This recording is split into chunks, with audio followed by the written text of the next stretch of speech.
નમસ્કાર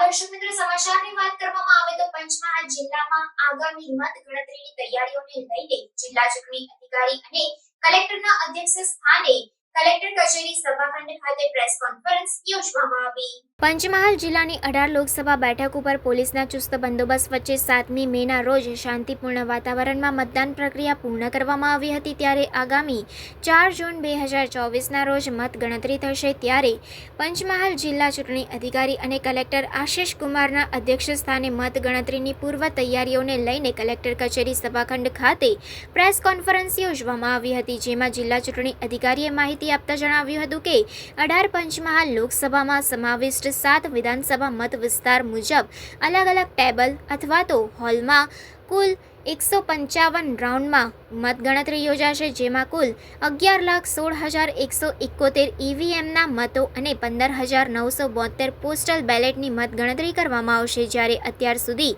708 service water નોંધાયા છે।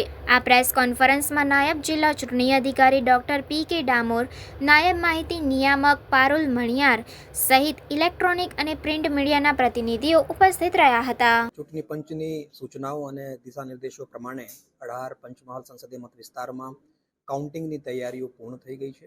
એમાં કમિશનની સૂચના પ્રમાણે સિક્યોરિટી બંદોબસ્ત, કાઉન્ટિંગ સેન્ટર ઉપર તમામ પ્રકારની વ્યવસ્થાઓ, કાઉન્ટિંગ હોલ્સની અંદર તમામ પ્રકારની વ્યવસ્થાઓ એ આપણે કરી આપી છે। એટલે પરમ દિવસે 4મી તારીખે સવારે 8 વાગ્યાથી કાઉન્ટિંગની પ્રોસેસ ચાલુ થશે।